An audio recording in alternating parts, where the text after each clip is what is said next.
ಇತ್ತೀಚಿನ ಸಂಚಿಕೆಗಳನ್ನು ಜಾಹೀರಾತಿನ ಕಿರಿಕಿರಿ ಇಲ್ಲದೆ ನೋಡಿ.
ನಿಲ್ಸಮ್ಮ, ನಿಲ್ಸಮ್ಮ, ನಿಲ್ಸು ತಾಯೇ, ನಿಲ್ಸು ತಾಯೇ.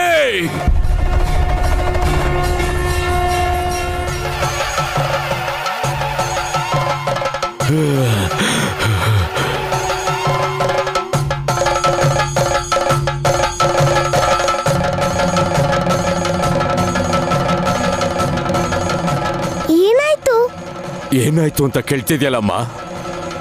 ನನ್ ಕಿವಿ ರಂಧ್ರದೊಳಗೆ ರುದ್ರ ಪ್ರವೇಶ ಮಾಡ್ದಂಗಾಯ್ತು.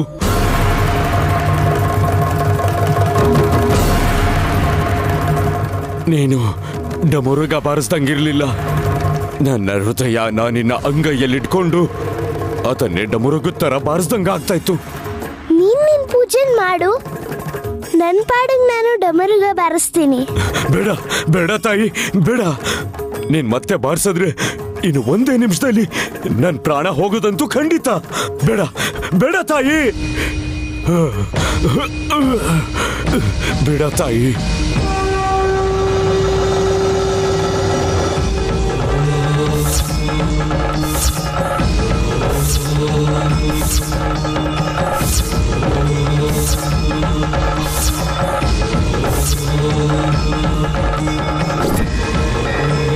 ಸ್ವಾಮಿ, ಆ ಹುಡುಗಿ ಕಾಲ್ ಹಿಡಿತಿದ್ದೀರಾ? ನೀವು ಬಂದು ಈ ತಾಯಿ ಕಾಲ್ ಹಿಡ್ಕೊಳ್ಳಿ.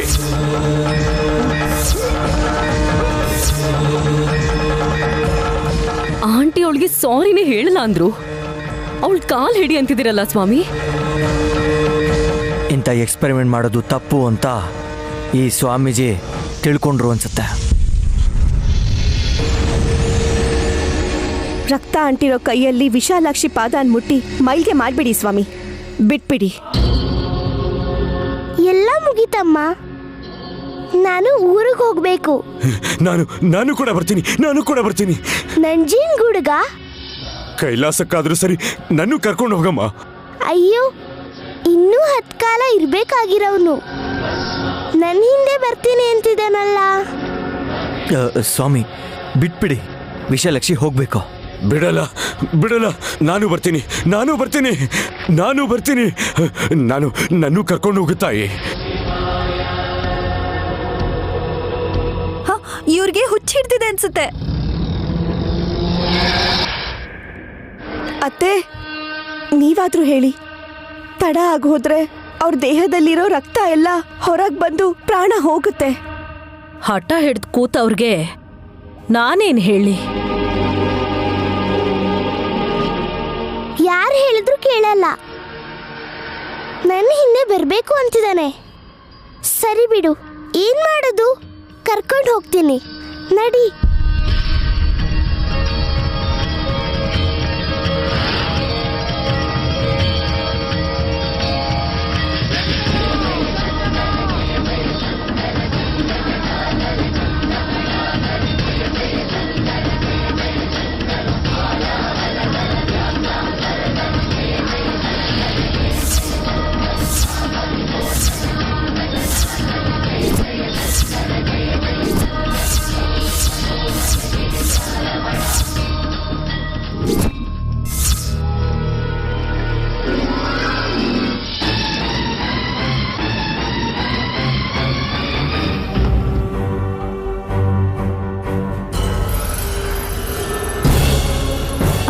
ಇವಾಗ ಹೇಳಿ ಅಂಕಲ್. ಏಯ್ ಅಂಕಲ್ ಅಂತಿದ್ಯಲ್ಲೇ. ಸಾರಿ, ಇನ್ನು ಏಜ್ ಆಗಿಲ್ಲ ಅಲ್ವಾ? ಹೇಳಿ ಅತ್ತೆ. ವಿಶಾಲಾಕ್ಷಿನ ಇನ್ನು ಭೂತ ಅಂತ ಅನ್ಕೊಂಡಿದ್ದೀರಾ? ದೇವತೆ ಅಂತ ಹೇಳ್ತೀರಾ? ಕಣ್ಕಟ್ ವಿದ್ಯೆಯಿಂದ ಆತ್ಮಾನಂದ ಸ್ವಾಮಿ ಅವ್ರ ರಕ್ತಾನ ಹೊರಗ್ ಬರೋ ಹಾಗೆ ಮಾಡ್ದವಳನ್ನ ನೀವು ಸಪೋರ್ಟ್ ಮಾಡ್ಕೊಂಡು ಬರಬೇಡಿ. ಮಾಮ್, ವಿಶಾಲಾಕ್ಷಿ ಆ ದೇವರ ಭಕ್ತೆ. ಆ ದೇವರೇ ಇವ್ರನ್ನ ಈ ಪರಿಸ್ಥಿತಿಗೆ ತಂದಿಟ್ಟಿದ್ದಾರೆ. ಏನೋ ಅನ್ಕೊಂಡಿದ್ದೆ, ಅವಳು ಸಾಮಾನ್ಯದವಳಲ್ಲ. ಈಗ ನಡೆದಿರೋದೇ ಸಾಕು, ಇನ್ನೂ ಜಾಸ್ತಿ ಮಾತಾಡಿ ನಿನ್ ಮರ್ಯಾದೆನ ನೀನೇ ತಕ್ಕೋಬೇಡ.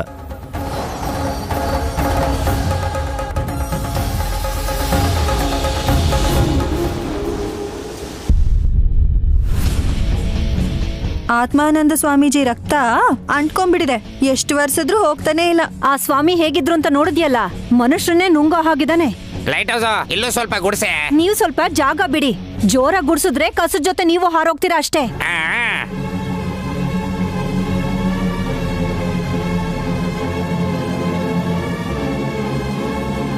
ಸುಮನ ನೋಡಿದ್ಯಾ? ನಿನ್ ಗಂಡನ್ನ ಕೆಲಸದವನಾಗ್ ಮಾಡ್ಬಿಟ್ರು. ನಿಮ್ಮಕ್ಕ ಆರಾಮಾಗಿ ಅರಶಿನ ನೀರ್ ಚುಮ್ಕಿಸ್ತಾ ಇದ್ದಾಳೆ. ಇನ್ ವಿಶಾಲು ಗಾನವಿನೆತ್ಕೊಂಡು ಆಟ ಆಡಿಸ್ತಿದ್ದಾನೆ. ಈ ತರ ಕೆಲ್ಸ ಮಾಡೋಂತ ಕರ್ಮ ನಿಮ್ಗೆ ಯಾಕ್ರಿ? ನಮ್ಮನೆ ಕೆಲಸನ ನಾವು ಮಾಡೋದ್ರಲ್ಲಿ ತಪ್ಪೇನಿದೆ? ಲೇ, ಆ ಕೆಲಸ ವಿಶಾಲಗ್ ಮಾಡಕ್ ಹೇಳು, ಮಾಡ್ತಾನಲ್ವ ನೋಡೋಣ. ವಲ್ಲಭ, ನಾನು ಕಸನ ಬಿಸಾಕ್ಬೇಕು ಅಂತ ಮನ್ಸು ಮಾಡಿದ್ರೆ ಈ ಮನೇಲಿ ಎಷ್ಟೋ ಜನ ಇರೋದಿಲ್ಲ.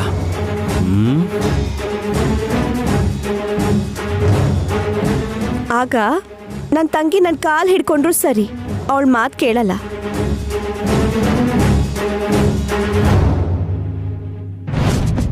ಉಗ್ರಲ್ ಹೋಗೋದಕ್ಕೆ ಕೊಡ್ಲಿ ತಗೊಂಡ್ರು ಅನ್ನೋ ಹಾಗೆ ಆಡ್ಬೇಡ್ವೆ. ರಾಜ ಆಗ್ಲಿ ಆಳಾಗ್ಲಿ ಅವ್ರವ್ರ ಕೆಲಸ ಅವರೇ ಮಾಡ್ಬೇಕು.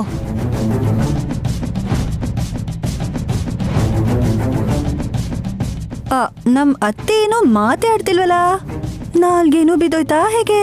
ಹಾಗೆಲ್ಲ ಏನೂ ಇಲ್ಲ, ನನ್ನ ನೋವಲ್ ನಾನಿದ್ದೀನಿ ಅಷ್ಟೇ. ವಿಶಾಲಾಕ್ಷಿ ನಂಜನಗೂಡ್ಗೆ ಹೋಗಿದ್ದಾಳೆ ಅಂತ ಬೇಜಾರು ಮಾಡ್ಕೋತಿದ್ದೀರಾ ಅತ್ತೆ? ಮತ್ತೆ ಬಂದ್ಬಿಡ್ತಾಳೆ ಬಿಡಿ.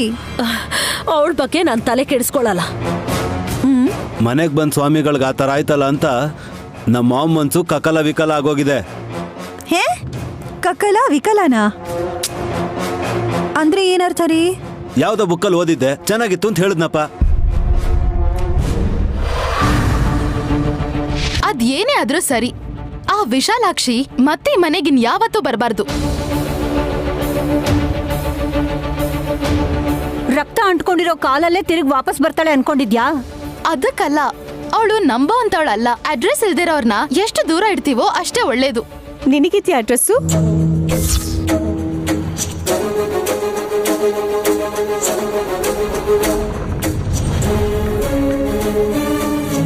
ಅದೇನಕ್ಕ ಹಾಗೆ ಕೇಳ್ತ್ಯಾ? ವಿಕ್ರಾಂತ್ ಅವರು ನಿನಗೆ ಡೈವರ್ಸ್ ಕೊಡ್ತೀನಿ, ನಿನ್ ಬದುಕನ್ನ ನೀನ್ ನೋಡ್ಕೋ ಅಂತ ಹೇಳಿದ್ರು. ಆದ್ರೆ ನಾನೇ ಅದನ್ನ ತಡೆದಿದ್ದು. ಅದೇ ನಡೆದಿದ್ರೆ ನಿನ್ ಮುಕ್ಕಂಟಿಪುರಕ್ಕೆ ಕೂಡ ಹೋಗಕ್ ಆಗ್ತಿರ್ಲಿಲ್ಲ. ಯಾಕೆ ಹೋಗ್ಬಾರ್ದು? ಮದ್ವೆ ಆದ್ಮೇಲೆ ಕಣ್ಣು ಮುಚ್ಚೋ ತನಕ ಅತ್ತೆ ಮನೆಯಲ್ಲೇ ಇರ್ಬೇಕು. ಅಂದ್ರೆ ನಿದ್ದೆ ಮಾಡ್ಬೇಕಾದ್ರೆ ಕಣ್ಮುಚ್ಕೊಳ್ಳೋದಲ್ಲ ಸುಮ್ನಾ, ಈ ಜೀವನ ಜಂಜಾಟದ ಲಾಸ್ಟ್ ನೈಟ್ ಅಲ್ಲಿ. ಅಂದ್ರೆ ನಿನ್ ಟೈಮ್ ಬರೋವರೆಗೂ ಇಲ್ಲೇ ಇರ್ಬೇಕು. ಪ್ರಾಣ ಬಿಟ್ಟು ಅರ್ಧ ಗಂಟೆಗೆ ಎಲ್ರು ಸ್ಮಶಾನಕ್ಕೆ ಕರ್ಕೊಂಡು ಹೋಗ್ತಾರೆ, ಅಲ್ಲಿಂದ ಡೈರೆಕ್ಟ್ ಟೈಮ್ ಲೋಕಕ್ಕೆ.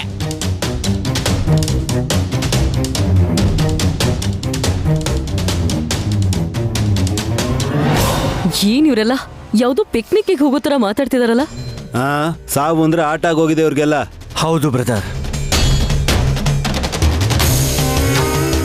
ಯಾರ ಪ್ರಾಣ ಜೊತೆ ಹೇಗೆ ಆಡಬೇಕು ಅನ್ನೋದು ಆ ವಿಶಾಲಾಕ್ಷಮ್ಮನವ್ರಿಗೆ ಚೆನ್ನಾಗಿ ಗೊತ್ತಿದೆ.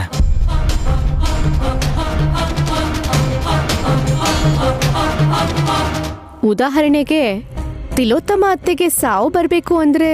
ಎಕ್ಸ್ಕ್ಯೂಸ್ ಮೀ, ನನ್ ಸಾವನ್ನ ನೀನ್ ಈ ರೀತಿ ಪ್ರಚಾರ ಮಾಡೋ ಅವಶ್ಯಕತೆ ಇಲ್ಲ. ಟೈಮ್ ಬಂದಾಗ ತಾನಾಗೆ ಬರುತ್ತೆ. ಸರಿ ಬಿಡಿ ಮಾಮ್, ಮೊದಲು ನಿಮ್ಮ ಎಡಗಣ್ಣಿಗೆ ದೃಷ್ಟಿ, ಬಲಗೈಗೆ ಸ್ವಾಧೀನ ಬರ್ಲಿ ಇರಿ. ಅದು ಹೇಗೆ ಬರುತ್ತೆ ವಿಕ್ರಾಂತ್? ಸ್ವಾಮೀಜಿ ಹೇಳಿದ್ರಲ್ಲ ಮಾವ, ಬ್ಲೂ ಸ್ಟೋನ್ ರಿಂಗ್ನ ಮಾಮ್ ಕೈಗೆ ತೊಡಸ್ಬೇಕು.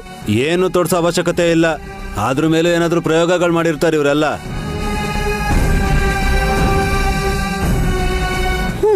ದೊಡ್ಡೋರ್ ಹೇಳಿದ ಹಾಗೆ ಮಾಡಿದೀವಿ ಹಸ್ಬೆಂಡು. ಡಾಂಕಿದು ನಂಬರ್ 1 ಅಲ್ಲಿ ನೆನ್ಸಿ, ಆಮೇಲೆ ಅದನ್ನ ಬಿಸಿಲಲ್ಲಿ ಕಾಯಿಸಿ ತುಳಸಿ ನೀರಲ್ಲಿ ಅದನ್ನ ಅದ್ದಿದೀವಿ.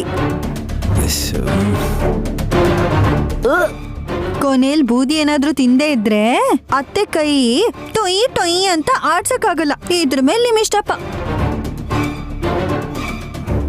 ಆ ಪ್ರಾಸೆಸ್ನ ನೆನ್ಸ್ಕೊಂಡ್ರೇನೆ ವಾಂತಿಗೆ ಬರೋ ತರ ಆಗ್ತಿದೆ. ಆದ್ರೆ ಮಾಡ್ಬೇಕು. ಅವರು ನಿಜಾನೇ ಹೇಳ್ತಿದ್ದಾರೆ. ನಮ್ಮೂರಲ್ಲೂ ಕೆಲವ್ರಿಗೆ ಈ ತರ ಚಿಕಿತ್ಸೆ ಮಾಡ್ತಿದ್ನ ನನ್ ಕಣ್ಣಾರೆ ನೋಡಿದೀನಿ. ಇನ್ನು ತಡ ಯಾಕೆ ಹಾಸು, ಆ ಉಂಗ್ರ ಮತ್ತೆ ಭಸ್ಮನ್ ತಗೊಂಡ್ ಬಾ ಹೋಗು. ಮೊದ್ಲೇ ಹೇಳೋದಲ್ವಾ, ಚಿಟ್ಕೆ ಹೊಡಿಯೋದ್ರಲ್ಲಿ ತರ್ತೀನಿ.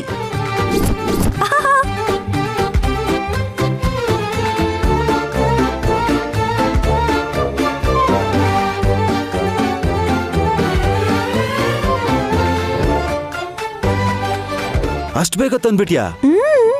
ಚಬ್ಬಿ ಚಿಕ್ಸಿರೋ ಅತ್ತೆಗೆ ಈ ತರ ಸೇವೆ ಮಾಡೋದು ಅಂದ್ರೆ ಒಂಥರ ಆನಂದ ಹಸ್ಬೆಂಡು. ಇದನ್ ಕುಡಿದ್ಮೇಲೆ ರಿಂಗ್ ಹಾಕೋಬಹುದು ಅತ್ತೆ. ತಗೊಳ್ಳಿ ಅತ್ತೆ. ಓ ಸಾರಿ, ಈ ಕೈ ವರ್ಕ್ ಆಗಲ್ಲ ಅಲ್ಲ? ಕುಡಿದ್ರೆ ಬದುಕಿರ್ತೀನ? ಏನೂ ಹೇಳಕ್ಕಾಗಲ್ಲ.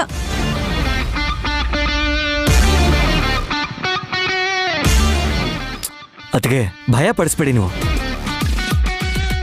ಮಾಮ್, ಸ್ವಾಮೀಜಿಯವರು ನಮ್ಮ ಶ್ರೇಯೋಭಿಲಾಷಿಗಳು, ನಮ್ಮ ಒಳಿತನ್ನೇ ಬಯಸ್ತಾರೆ. ನೀವು ಕುಡೀರಿ, ನಿಮ್ಗೇನು ಆಗಲ್ಲ ಅನ್ನೋಕೆ ನಾನೇ ಗ್ಯಾರಂಟಿ. ವಿಶಾಲ ಹೇಳ್ತಿದ್ದಾನಲ್ಲ ಆಂಟಿ, ನೈನಿ ಹೇಳಿದಿದ್ರೆ ಡೌಟ್ ಪಡ್ಬೇಕಿತ್ತು. ನಾನು ಹೇಳ್ತಿದ್ದೀನಲ್ಲ ಅತ್ತೆ, ಏನು ಆಗಲ್ಲ, ಕುಡೀರಿ.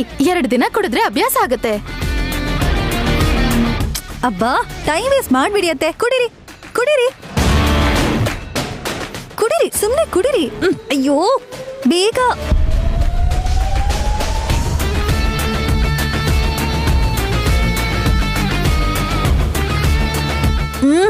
ಕುಡೀರಿ.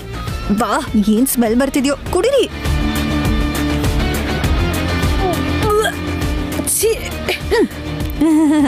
ಇವಾಗ ನಿಮ್ ಫೀಲಿಂಗ್ ಹೇಗಿದೆ ಹೇಳ್ತೀರಾ ಪ್ಲೀಸ್?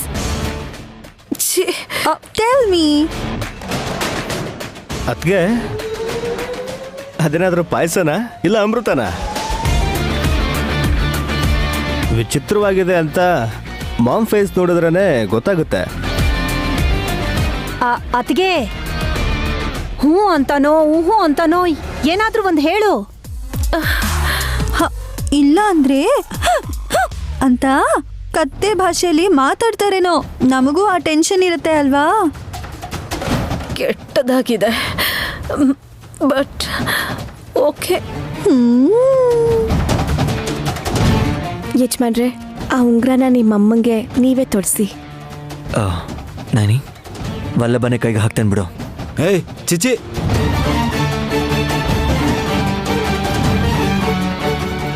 ಅದನ್ನ ಯಾವ್ದ್ರಲ್ಲೋ ಮುಳುಗ್ಸಿದೀವಿ, ಭಾವ ಬೇಡ ಅಂತಾರೆ ಅಂತ ಗೊತ್ತಿತ್ತು. ಅದಕ್ಕೆ ನಾನು ನಿಮಗೆ ಹೇಳಿದ್ದು ರೀ.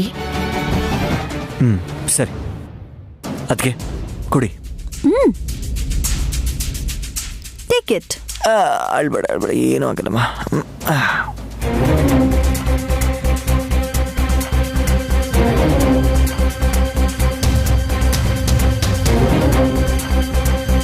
ಮಾಮ್, ಈ ಉಂಗುರ ಹಾಕೊಂಡ್ಮೇಲೆ ನೀವು ಮತ್ತೆ ಮೊದಲಿನಂತೆ ಆಗ್ತೀರಾ ಅಂತ ಮನಸ್ಫೂರ್ತಿನ ನಾನು ನಂಬ್ತಾ ಇದ್ದೀನಿ.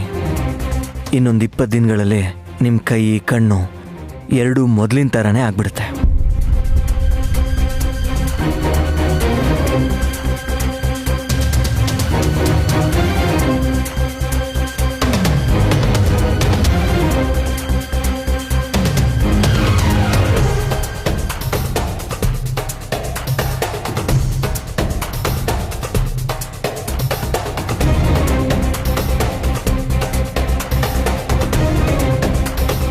ವಿಶಾಲ್ ಕೈಗುಣ ಚೆನ್ನಾಗಿದೆ, ನಿನ್ಗೆಲ್ಲ ಒಳ್ಳೇದಾಗತ್ತೆ. ಕಳ್ದೋಗಿರೋರ್ ಬಗ್ಗೆ ಯೋಚನೆ ಮಾಡ್ಕೊಂಡು ಒತ್ತಡಕ್ಕೆ ಒಳಗಾಗಬೇಡಿ ಅತ್ತೆ. ಮನೆಗೆ ಬರೋರ್ ಬಗ್ಗೆ ಯೋಚನೆ ಮಾಡೋಣ. ಯಾರು ಬರ್ತಿದ್ದಾರೆ? ನಾಳೆ ಚೊಲ್ಲಂಗಿ ಅಮಾವಾಸ್ಯೆ ಪೂರ್ತಿ ಆದ್ಮೇಲೆ ನಾಡಿದಿಂದ ಮಾಘ ಶುರು. ಅವತ್ತು ಗಾಯತ್ರಿ ಈ ಮನೇನ ಸೇರ್ತಾಳೆ.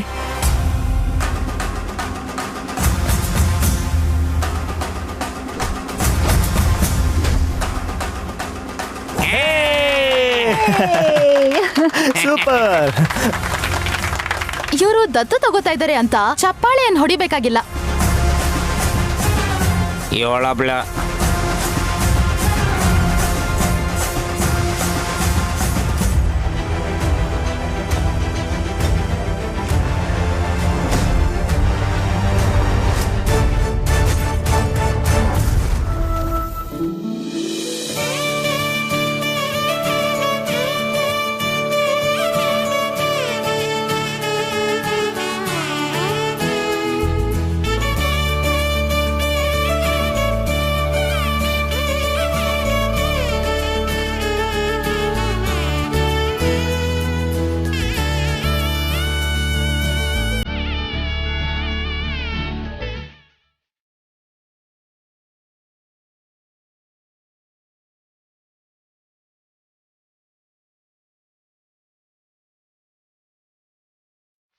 ಏನ್ ಮಾಡ್ತಿದ್ಯಾ ಹಾಸ್? ನೈನಿ ಹೇಳ್ದಾಗ ಮಾಡ್ತಿದ್ದೀನಿ ದುರ್ದು ಆಂಟಿ.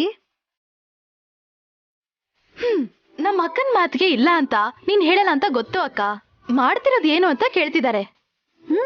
ಅಕ್ಕಿ ಹಿಟ್ಟಿಗೆ ಬೆಲ್ಲದ ಪುಡಿನ ಹಾಕಿ ಸ್ವಲ್ಪ ಏಲಕ್ಕಿನೂ ಪುಡಿ ಮಾಡಿ ಕಲ್ಸಿಟ್ಟಿದ್ದೀನಿ.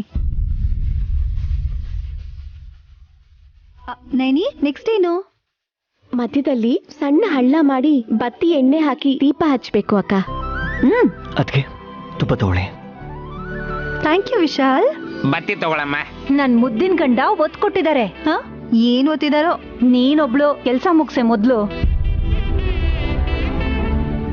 ಆಹಾ, ಎಂತ ಸೌಭಾಗ್ಯ. ಜೋಗಯ್ಯ ಶಾಸ್ತ್ರಿಗಳು ನಾವುನು ಪೂಜೆ ನಡೆಯೋ ಜಾಗಕ್ಕೆ ಒಂದೇ ಸಲ ಬಂದಿದ್ದೀವಿ. ಇದಕ್ಕೂ ಮುಂಚೆ ಒಂದ್ಸಲ ಮನೆಗ್ ಕರೆದಾಗ ಅಮಾವಾಸ್ಯೆ ಬರಲ್ಲ ಅಂತ ಹೇಳಿದ್ರಿ, ಮತ್ತಿವತ್ ಹೇಗ್ ಬಂದ್ರಿ? ಇವ್ರು ಕೂಡ ಆಚಾರ ವಿಚಾರನ ಮರ್ತರು ಅನ್ಸುತ್ತೆ. ಆ ಥರದ್ದೇನೂ ಇಲ್ಲಮ್ಮ. ಪ್ರಶಸ್ತವಾದ ಈ ಮೌನಿ ಅಮಾವಾಸ್ಯೆ ದಿನ ಎಲ್ರಿಗೂ ಒಳ್ಳೇದಾಗುತ್ತೆ.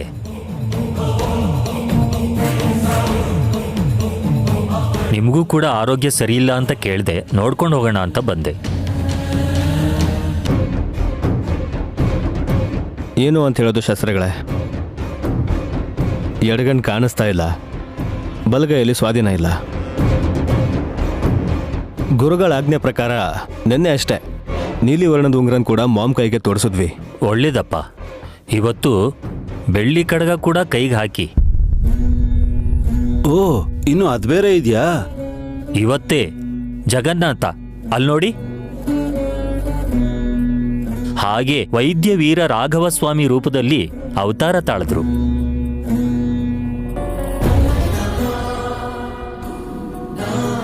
ಈ ಮೌನಿ ಅಮಾವಾಸ್ಯೆ ದಿನ ರೋಗಹರಣ ಶಕ್ತಿ ಪ್ರಬಲವಾಗಿರುತ್ತೆ.